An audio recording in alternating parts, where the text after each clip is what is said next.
হয়, মই বিজেপিৰ পৰা টিকেট বিচৰাটোৰ কাৰণেইতো তেওঁলোকে যেন একদম বহুত মানে চিন্তাত ভুগি আছে নেকি। মই বিজেপি দলৰ পৰা বিচাৰি আছো, যিহেতু মই এইবাৰ পঞ্চায়ত ইলেকশ্যনতো মই বিজেপি দলৰ পৰাই জিকি আহিছো, আৰু মোৰ যি মই ব্লক চেয়াৰমেন হৈছো সেইটো মই বিজেপি দলৰ পৰাই হৈছো। তেওঁলোকৰ মানে কি যে তেওঁলোকৰ ক্ষতি কৰিছো, মই টিকেট বিচৰাৰ কাৰণে তেওঁলোকৰ কিবা ক্ষতি হৈছে যদি সেইটো মোক ওচৰত তেওঁলোকে আহি জনাব লাগে। মই জনামতে আমাৰ বিজেপি দলৰে কিছুমান কাৰ্যকৰ্তাই সেইবোৰ কৰি আছে।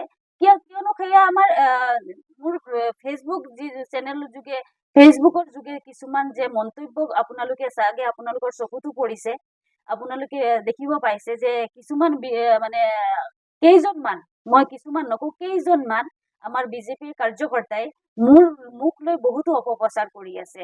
কাৰণ কি মোক লৈ পেলাই একো ধৰণৰ কোনো দুখ বিচাৰি পোৱা নাই যে তেওঁৰ এইটো আছে বা এনেকে আগত কোনো দলৰ লগত আছিলে বা আগত বেলেগ দলৰ লগত আছিলে, একো মানে বিচাৰি পোৱা নাই। হয়, 100 বাৰ তেওঁলোকে অপপ্ৰচাৰ কৰিছে। এইটো ট্ৰেণ্ড অফ আছাম। হয়, মই FIR কৰিম। এইটো আজি মোটামুটি আজিতো মাৰ্চৰ 1 তাৰিখ 2026, ঠিক 4 মান বজাত এইটো নিউজ ওলাইছে। মই মানে বহু মানুহে সেইটো শ্বেয়াৰো কৰিছে, কিন্তু আমাৰ বিজেপিৰ মানে কিছুমান 2-এজন কাৰ্যকৰ্তাই সেইটো তেওঁলোকে জাজ কৰিব লাগিছিলে। তেওঁলোকে জাজ নকৰি তেওঁলোকে ধুমাধুম শ্বেয়াৰ কৰি গৈছে। খুব আনন্দৰ বিষয় পাইছে নেকি মই নাজানো, কিন্তু তেওঁলোকৰো লাজ লাগিব লাগে যে এনেকা এটা নিউজ হৈছে, আমি তেওঁলোকৰ লগত এবাৰ ডিছকাছ নকৰি পেলাই তেওঁলোকৰ লগত বুজি পেলাই। হয় হয় 100% ফেক নিউজ। নমস্কাৰ, মোৰ নাম মাম্পি দাস। মই এজনী বিজেপিৰ কাৰ্যকৰ্তা, লগতে মই লামডিং আঞ্চলিক পঞ্চায়তৰ সভানেত্ৰী।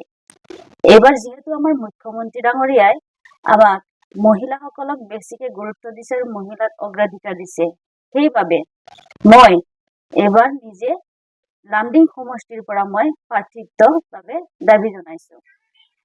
কিন্তু এই প্ৰাৰ্থিত্ব বিচৰাৰ বাবে আমাৰ দলৰে কিছুমান কাৰ্যকৰ্তাই, মই কেইবাদিন ধৰি দেখি আছো মোৰ ফেচবুক আইডিত বা ফেচবুক যোগে কিছুমানে মোৰ বিৰুদ্ধে বহুত বেয়াকে কিবা মন্তব্য বজাই আছে। সেয়া মই গুৰুত্ব দিয়া নাই, তেওঁলোকক একো কমেণ্ট জনোৱা নাই। সেইকাৰণে মোৰ একো তেওঁলোক দুখ পোৱা নাই বা তেওঁলোকে কোনো বেয়া একো মোৰ মানে বিচাৰি পোৱা নাই। সেইকাৰণে কি কৰিব তেওঁলোকে বিচাৰি পোৱা নাই। সেইকাৰণে মোৰ বাবে তেওঁলোকে বেয়াকে এটা ট্ৰেণ্ড অফ আছাম নামৰ পৰ্টেল এটাত মোৰ অপপ্ৰচাৰ কৰি আছে নিউজ যোগে। তেওঁলোকে মোৰ ফেচবুকৰ পৰা ফটো লৈ পেলাই হোজাই সমষ্টিৰ হোজাই ডিষ্ট্ৰিক্টৰ আমাৰ 3টা সমষ্টি উল্লেখ কৰিছে, লগতে বিন্নাকান্দি, হোজাই আৰু লামডিং সমষ্টি, এই 3টা সমষ্টি উচ্চাৰণ কৰিছে। এই লামডিং সমষ্টিৰ পৰা মোক যদি বিজেপিৰ পৰা প্ৰাৰ্থিত্ব নিদিয়ে বুলি কয়, তেনেহলে মই কংগ্ৰেছৰ পৰা মোক প্ৰাৰ্থিত্ব ল'ম বুলি তেওঁলোকে এই পৰ্টেলটোৱে ফেক নিউজ তেওঁলোকে বজাই আছে। তেওঁলোকক মই প্ৰত্যাহ্বান জনাইছো, তেওঁলোকৰ যদি ইমানেই মানে চিয়ৰ হৈ আছে, তেওঁলোকে সেইটো সংবাদ মাধ্যমৰ যোগেদি তেওঁলোকে বা ৰাইজৰ আগত আনিব লাগে, মোক প্ৰমাণ লাগে। মই ধিক্কাৰ জনাইছো তেওঁলোকক এনে ফেক নিউজ বজোৱাৰ কাৰণে। ৰিয়েলিটি বজাওক আৰু ৰিয়েলিটি সকলো টাইমত আপোনালোকে বজাই ৰাখক।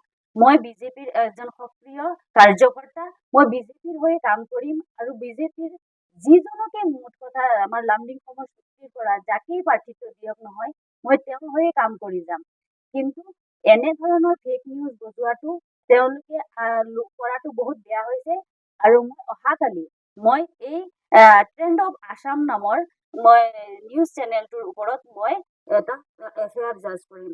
কাৰণ কি মোৰ ফেচবুক আইডিৰ পৰা তেওঁলোকে বেআইনীভাৱে তেওঁলোকে ফটো লৈ পেলাই মোক বিকৃতভাৱে তেওঁলোকে নিউজ বজায়।